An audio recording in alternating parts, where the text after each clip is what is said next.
Hello friends, Radhe Radhe, जय श्री श्याम, जय माता की। आप लोग कैसे हो? आशा करते बहुत अच्छे होंगे। मैं भी बहुत अच्छी हूँ।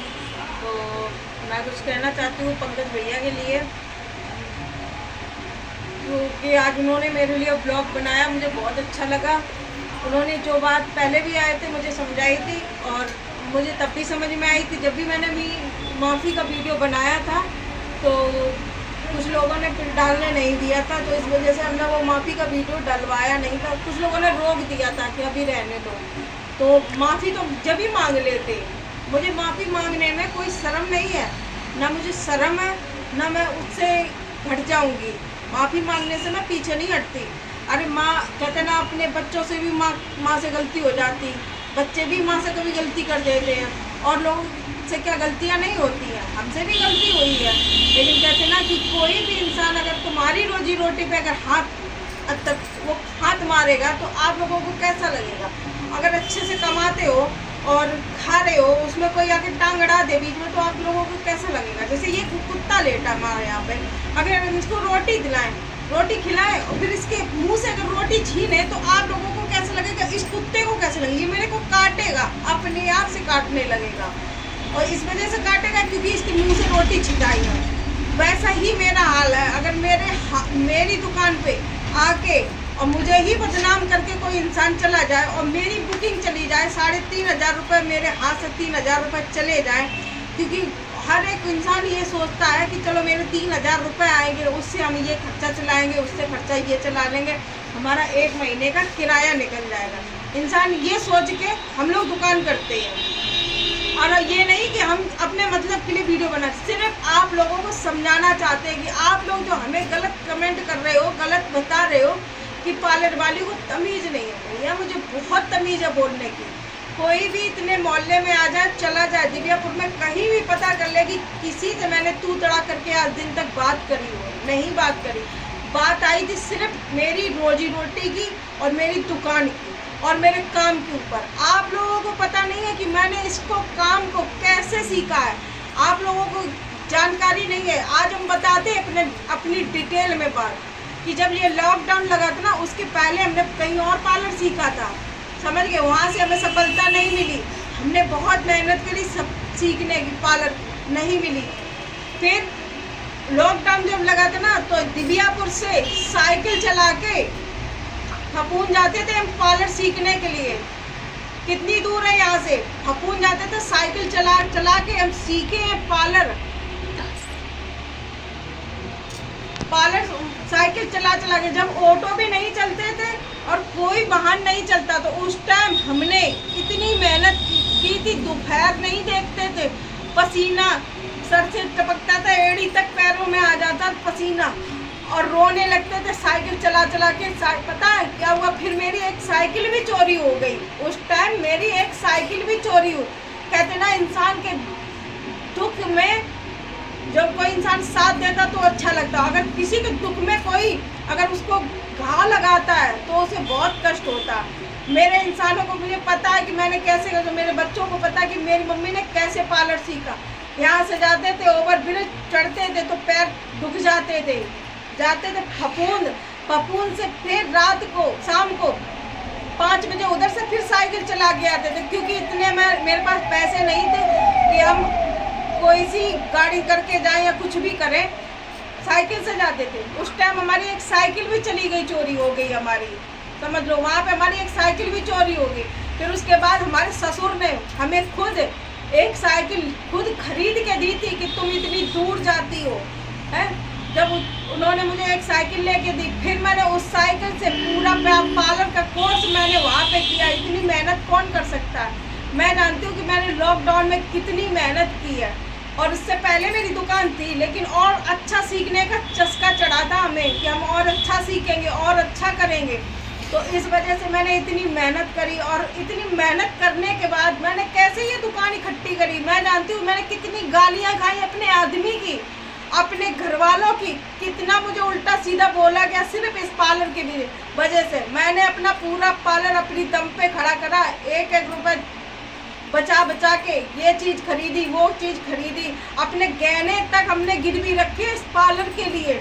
हमने अपना सोना, कानों के मंगलसूत्र पहना नहीं है, इसमें हमने अपने एक एक चीज़ लगाई है कि चलो मेरा किसी दिन ये पार्लर चल जाएगा तो हम अपने 4 पैसे इस पार्लर से कमा के अपने बच्चों का पेट भर सकेंगे। क्योंकि इंसान हमें गालियां दे रहा है तो उसकी हम कल को गालियां नहीं खा पाएंगे, समझ गए। ये मैं मुझसे पूछा कि मैंने कैसे ये मुकाम अपना खड़ा किया है। जो इंसान कहते ना, एक चिड़िया होती है घोंसला बनाती है, घोंसला बना के जब उसमें बच्चे रखती है और कोई इंसान आके उसका घोंसला तोड़ दे, उसे कितना बुरा लगेगा। ऐसा ही मेरे साथ हुआ। आके मेरे पार्लर को गंदा बताया गया, मेरे पार्लर पे इल्ज़ाम लगाए गए। जो चीज़ मैंने कभी की नहीं, मैंने फेशियल किया ही नहीं, उसका मुझे इल्ज़ाम दिया गया। और जहाँ हमने पार्लर सीखा है, हमें पार्लर में ये नहीं बताया गया कि किसी के चेहरे पे उल्टे सीधे चीज़ें यूज कर दो। तो ऐसा नहीं हम लोग करते। हमने जहाँ सीखा ना, बहुत अच्छी जगह सीखा हमने। तो मुसीबतें जिसके ऊपर आती है ना, और जो मुसीबतों से लड़ता है इंसान, उसे ही एहसास होता है कि दर्द क्या होता है। सब लोग कहते हैं कि गरीबी आप लोगों ने देखी नहीं है, हमने देखी है। बचपन से ही हमें गरीबी मिली है, हमारे माँ बाप भी बचपन में ही ख़त्म हो गए थे, तो हम पे बोझ पड़ा, हमने ये पार्लर किया। और कोई भी इंसान आके मेरे पार्लर को गलत बता के चलेगा तो कितना बुरा लगेगा। किसी भी कोई इंसान रोजी रोटी पे लात मार कर चला जाएगा तो कितना खराब लगेगा। अब वही इंसान ने मेरी गलतियाँ नहीं दिखाई आप लोगों को, बस अपनी गलतियाँ नहीं दिखाई, मेरी गलतियाँ दिखाई हैं, मेरी गलतियाँ दिखाई हैं, अपनी गलतियाँ नहीं दिखाई हैं। चलो उस पर भी हमने, अब इंसान हमें वहाँ तक कहता हुआ चला जा रहा, उल्टा सीधा बोलता हुआ चला जा, इंसान कब तक बर्दाश्त करेगा? ये बताओ, कब तक बर्दाश्त करेगा? और अपनी रोजी रोटी के लिए कोई शांत बैठेगा? आप लोग कहते हो कि पार्लर वाली गलत, पार्लर वाली भाई गलत नहीं है। जब इंसान के साथ गलत होता है, जब वो गलत बनती है। मेरे बच्चों के सपने इसमें थे कि चलो हम लोग 1 साल तक इंतज़ार करते हैं कि ये शादी के महीने आएंगे तो हम अपने बच्चों का ये खरीद लेंगे, कुछ कपड़े डाल लेंगे, कुछ ऐसी चीज़ डाल लेंगे जो हमें आगे काम आए, समझ गए। हमने भी इन्वर्टर का वो लगवाया तो हमें भी किसी का पैसा भुगतान करना होता है कि चलो हमने उसके पैसे, वहाँ से चीज़ उठाई, हमें पैसा देना है। तो मेरे साथ इतनी घटना घट गई है तो 5-5 जिसकी बुकिंग चली गई हो तो उसे कैसा लगेगा ये बताओ। फिर मेरे मुंह से उल्टा सीधा निकल गया तो उसके लिए हमने आप लोगों से सॉरी भी मांगी और उनसे भी मांगने की कोशिश करी है। ऐसा नहीं है कि उनकी माँ से सॉरी मांगने की कोशिश नहीं करी, बहुत करी हमने।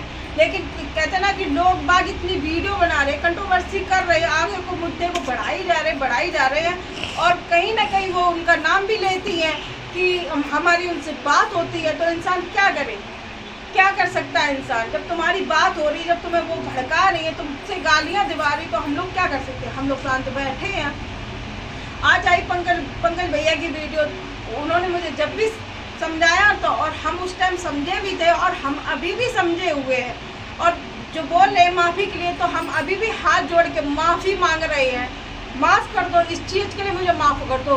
बेशक आप केस वापस लो या ना लो, उससे मुझे कोई फ़र्क नहीं पड़ता, लेकिन बात माँ की है तो उनके लिए माफ़ी मांग रहे हैं। और तुम कभी भी बोलोगे कि मेरे घर पे आके माफ़ी मांगो, वो चीज़ भी हम कर देंगे, वो चीज़ भी हम कर देंगे। हमें कोई शर्म नहीं, ना कोई हम उसमें गलती महसूस करेंगे। क्योंकि इंसान जो छोटा होता है ना, वो छोटा ही रहता, बड़ा ही होता।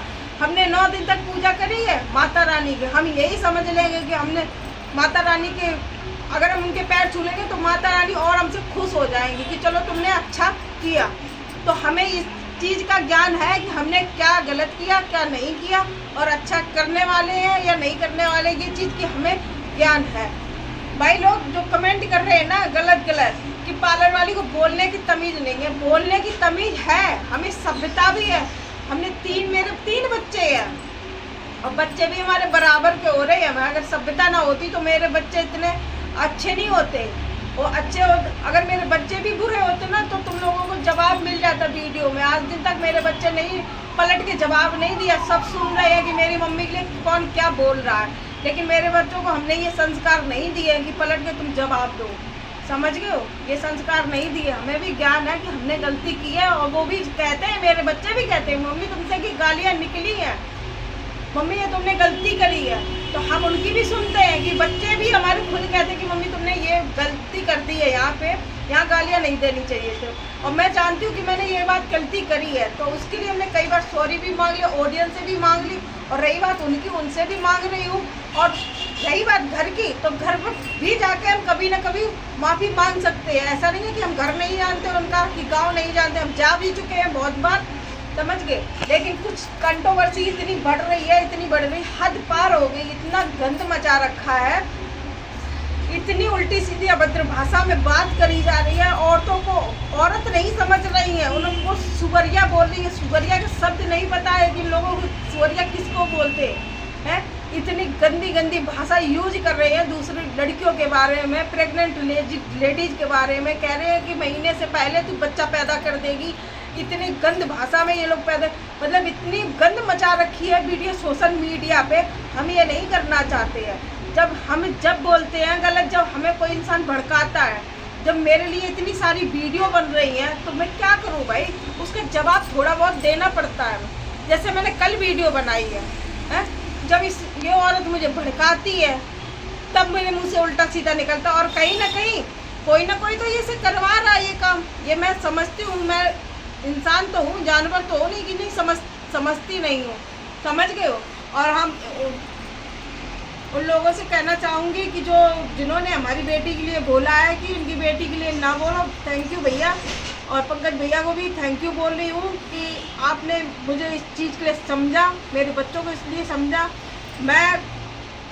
मैं आगे से ये बोल रही हूँ कि मैं किसी के लिए इतना गलत नहीं बोलूँगी, और ना शायद मैंने कभी ज़िंदगी में बोला है इतना गलत, अपने मोहल्ले में नहीं बोला। और वैसे तो नहीं बता सकती हूँ कि गांव गली में कभी लड़ाई हुई हो आपस में, तो बोल दिया हो तो नहीं पता है।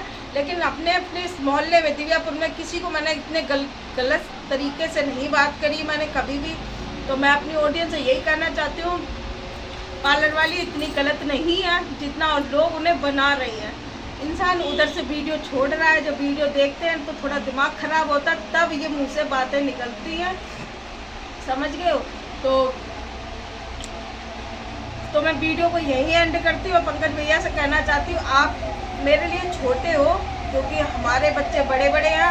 आप छोटे के नाते मैंने आपकी बात रखी है, और अगर आपको कहीं ना कहीं अच्छा लगे कि दीदी ने हमारे लिए सही समझा और हमारी वजह से माफ़ी मांगी, आपकी वजह से माफ़ी मांग रहे हैं। और माफ़ी तो हम बहुत पहले, आपको पता है, मांगना चाहते थे, और आपको भी पता है कि हमने माफ़ी के लिए वीडियो भी बनाई थी।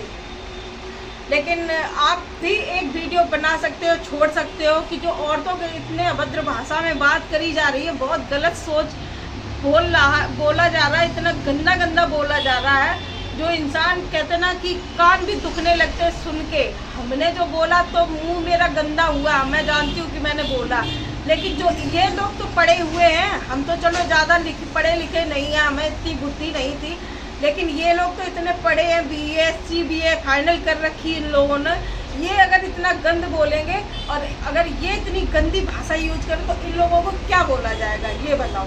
इनके लिए फिर आप लोग नहीं खड़े हो सकते हो, तो इनके लिए भी प्लीज़ एक वीडियो बनाए कि ये इतनी कंट्रोवर्सी ना करें, और किसी बच्चे के बारे में, किसी औरतों के बारे में किसी को सुअर मत बनाएं, क्योंकि उनकी जात पे इतने गलत शब्द नहीं बोले जाते हैं, समझ गए हो। तो मैं वीडियो को यही एंड करती हूँ, ज़्यादा लंबी हो रही वीडियो, तो मिलते हैं नई वीडियो में कल के। तो और मेरे चैनल पे इस पे ज़्यादा व्यूज़ नहीं आ रहे, और ना ये चैनल ज़्यादा चल रहा है। मेरे राधा मोहन ब्लॉग पे आप लोग ये वीडियो देखना, और उस पर ही ज़्यादातर मेरे भी ब्लॉग मिलेंगे, क्योंकि ये चैनल मेरा ख़राब हो चुका है, जल्दी से अब मोनेटाइज नहीं होगा, पता नहीं कब होगा, ये मुझे इतना ज्ञान नहीं है इसमें। तो फिर मिलते हैं नेक्स्ट वीडियो में। राधे राधे, जय श्री श्याम, जय माता की।